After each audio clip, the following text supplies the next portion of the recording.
नमस्कार। मेरे पास एक प्रश्न आया था एक माता जी का कि उनके 40 वर्ष का बेटा उनकी बात नहीं सुन रहा है, वो गलत रास्ते में चला गया है, ड्रिंक्स वगैरह करता है। मैं यहाँ पर ये बात कहना चाहती हूँ कि आजकल के समय में बच्चे आप बिगड़ रहे हैं, इसके कई कारण हैं। एक तो फिल्में हैं, ऊपर से कॉरपोरेट है, कल्चर है, और आसपास के युवाओं का एक दूसरे पर दबाव है। 4 शराबी मिलकर एक नया शराबी बनाने में उन्हें वक्त नहीं लगता, लेकिन 4 अच्छे लोगों को मिलकर एक शराबी को अच्छा व्यक्ति बनाने में बहुत वक्त लगता है। इस बारे में मैं आपको एक कहानी सुनाना चाहती हूँ कि एक संत थे। वो उनके पास कोई भी जाता था तो वो बोलते थे कि बेटा आपको कुछ भी छोड़ने की ज़रूरत नहीं है, आप बस एक बार अपने आप को मुझे समर्पित कर दो। तो बोले कि गुरुजी ये कौन सी बात है। एक आदमी ने कहा कि मैं शराब नहीं छोड़ूंगा, बाकी मैं आप जो साधनाएं बताएंगे वो करने के लिए तैयार हूँ। तो संत ने कहा ठीक है, तुम्हारे लिए मेरे पास एक ही साधना है कि तुम एक काम करो कि सुबह उठो, सूर्य भगवान को जल चढ़ाओ, गायत्री मंत्र जपो, और जब भी जो भी कार्य करना पूरी श्रद्धा निष्ठा से करना। उसने कहा कि शराब भी? बोले हाँ, तुम शराब भी पीना तो पूरी श्रद्धा निष्ठा से पीना, लेकिन बस उसमें एक शर्त है। बोले क्या?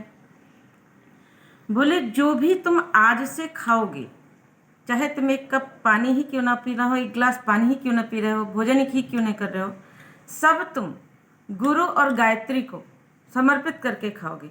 बोले महाराज मैंने तो सुना है कि गायत्री साधना करने का अधिकार उन्हें ही है जो पूर्ण तरह से शुद्ध हैं और ब्राह्मण हैं और जिनके अंदर मतलब कोई दुर्गुण नहीं है, वही गायत्री का अधिकारी है। तो संत ने कहा कि ये सही है कि गंगा में उसी को जाना चाहिए जिसका मन निर्मल हो, लेकिन गंगा में जाकर स्वयं को निर्मल करने की चाह जिनके अंदर है वो भी जा सकते हैं, धीरे धीरे गंगा की पवित्रता को अपने भीतर धारण कर सकते हैं। वैसे ही गायत्री पाप नाशिनी है, गायत्री कलयुग की कामधेनु है। तो यदि तुम अपने अंदर के दुर्गुणों की सफाई के लिए भी दुर्गुण के साथ गायत्री साधना शुरू करते हो तो धीरे धीरे गायत्री का प्रभाव आपके अंदर पड़ने लगेगा और एक दिन आपके अंदर गायत्री फलित होगी।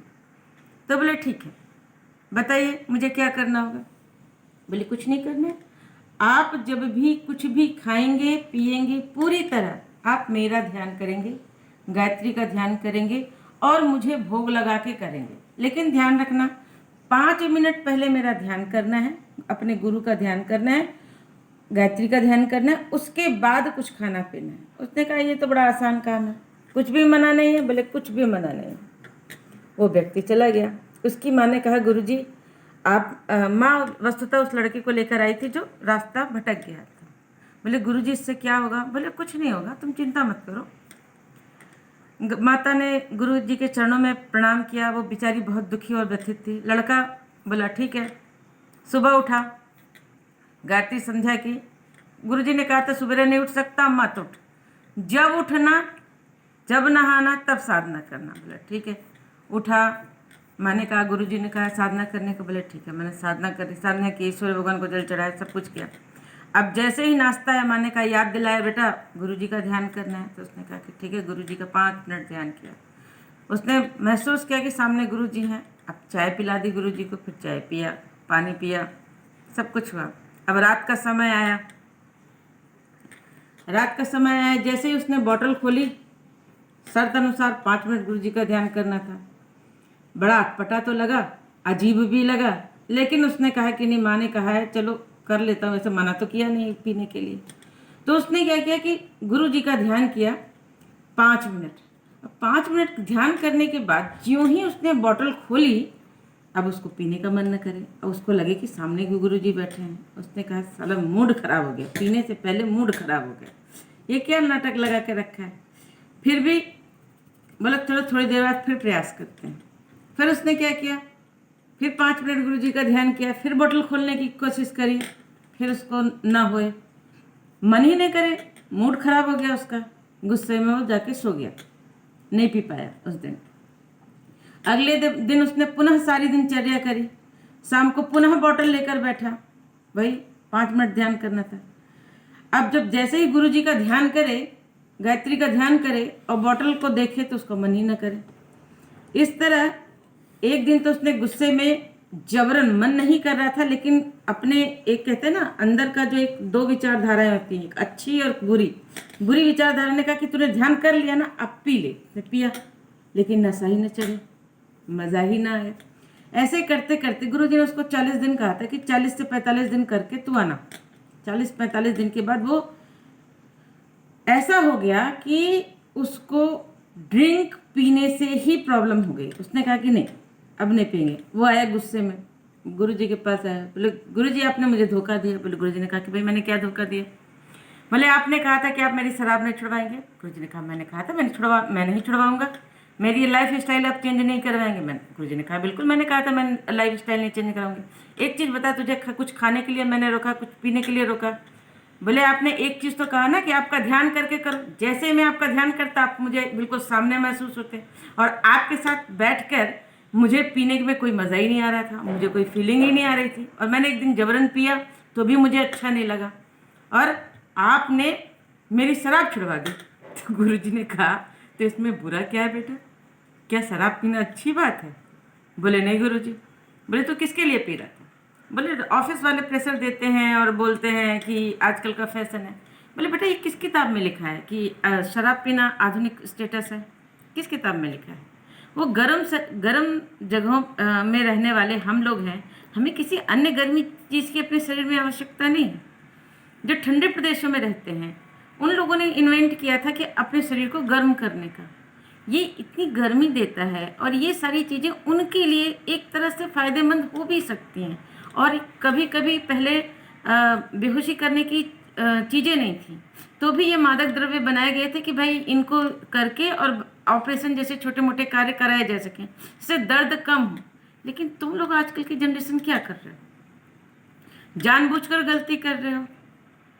बोले वो बात तो है गुरुजी, लेकिन कुछ नहीं बेटा, जो सत्य का एहसास तुम्हें पहले नहीं था, सामाजिक चश्मे से तुम देख रहे थे, वही जब तुम अब धीरे धीरे गायत्री साधना से, अच्छी पुस्तकों के स्वाध्याय से और गुरु गायत्री के ध्यान से, बेटा मैं शरीर रूप में इंसान हूँ, लेकिन मैं उस गायत्री को धारण करता हूँ।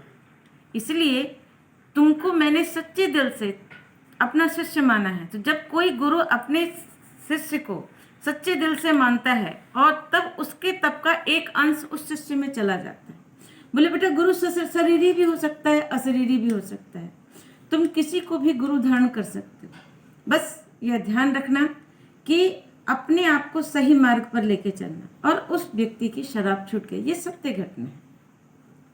आप ये मानते हैं कि गायत्री साधना करने वाले को मांसाहार नहीं करना चाहिए, नशा नहीं करना चाहिए, ये सब ठीक है। लेकिन जो कर रहा है वो भी अगर गायत्री के माध्यम से स्वयं में सुधार लाना चाहता है, अपनी जीवन को परिवर्तित करना चाहता है, तो इस नियम को अपना कर सकता है। अपने बच्चे से ये मत कहिए कि वो शराब ना पिए। जिस चीज़ को आप मना करेंगे वो बच्चा सबसे ज़्यादा करेगा। जैसे अगर आपको मैं रात को कह दूं कि बंदर का ध्यान मत करना खाना खाते समय, तो आपका ध्यान बंदर की ओर अवश्य जाएगा। तो आपको क्या करना है? आपका बच्चा गलत राह में भटक गया है, बड़ा है, उम्र में अधिक है, तो अब ना आप डांट सकते हैं, ना मार सकती हैं, ना ज़्यादा बार बार बोलने का कोई फ़ायदा होगा। तो आप क्या करिए, आप बस एक रिक्वेस्ट करिए बेटे से कि बेटा आप जो भी कर रहे हैं, जो भी खा पी रहे हैं, वो भगवान को अर्पित करके खाइए, गुरु गायत्री का ध्यान करके खाइए और कुछ अच्छी पुस्तक पढ़ के सोइए। उन्हें कोई अच्छी आदत लगाइए जिससे वो बुरी आदत को धकेल सके। आपके पास अगर एक साइकिल है और आपसे कोई कहे कि अपनी साइकिल दे दो तो आप नहीं देंगे, लेकिन अगर आपको कोई बाइक ला के दे दे और फिर कहे साइकिल छोड़ दो तो आप छोड़ देंगे। इसी तरह आप किसी से ये नहीं कह सकते कि आप ये मत करो, आप कहिए कि बेटा आप ये शुरू कर दो। तो जब जैसे जैसे उस व्यक्ति के अंदर अच्छाई की मात्रा बढ़ती जाएगी, ऑटोमेटिकली अच्छाई बुराई को धकेल के बाहर कर देगी। तो अगर किसी का भी बच्चा गलत रास्ते में पड़ गया है तो आपको यही करना है कि उन्हें अच्छी आदतों के लिए प्रेरित करना है। नकारात्मकता के लिए बार बार अगर आप टोकेंगे तो वो जिद्दी बन जाएगा। और आपको एक कार्य और क्या करना है, आपको सूर्य भगवान को जल चढ़ाना है। जल चढ़ाकर बचे हुए जल से खाने में मिलाइए और उससे रोटियां बना के अपने परिवार को खिलाइए।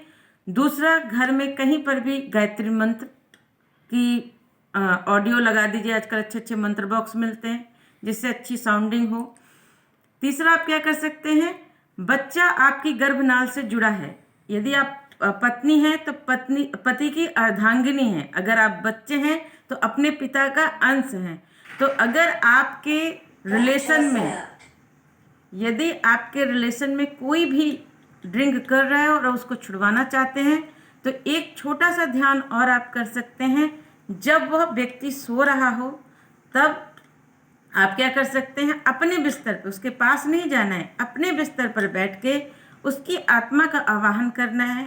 समाधि स्थल पर लेके जाइए, शांति कुंज समाधि स्थल पर लेके जाइए और गुरु से प्रार्थना करिए, उस आत्मा से प्रार्थना कीजिए कि देखिए आप गलत रास्ते पे जा रहे हैं, आपको ड्रिंक नहीं करना चाहिए, आपको अच्छे कार्य करने चाहिए। अपने अंदर एक पॉजिटिव एनर्जी लाइए। आप यह कार्य मत कीजिए, आप अच्छी आत्मा है, श्रेष्ठ आत्मा है, सन्मार्ग को चुनिए। जो भी आप समझाना चाहते हैं आप अपने बच्चे को ध्यान में समझाइए। आपकी मानसिक तरंगे बहुत अच्छा असर दिखाएंगी। अगर परिवार के समस्त लोग ऐसा करते हैं तो बहुत फायदा होगा। आप विश्वास मानिए, अब बिल्कुल अगर तुरंत नहीं भी छोड़ेगा तो कम कर देगा, धीरे धीरे उसके अंदर अपेक्षित प्रभाव आएगा। किसी भी शराबी से, किसी भी ड्रिंक करने वाले से, किसी भी नशेड़ी से बार बार अगर आप नकारात्मक बातें करेंगे तो वो आपकी नहीं सुनेगा। तो उन्हें एक रोगी की तरह प्यार से संभालिए। पाप से घृणा करिए, पापी से नहीं। रोग से घृणा करिए, रोगी से नहीं। आप उसे प्रॉपर समझाइए, वक्त दीजिए, उसकी समस्या को समझने की कोशिश करिए। और आपके प्रयास से अगर सब सारा परिवार यह प्रयास करेगा तो सामूहिक चेतना अपना असर दिखाएगी और उस व्यक्ति में अपेक्षित परिवर्तन अवश्य आएगा। धन्यवाद।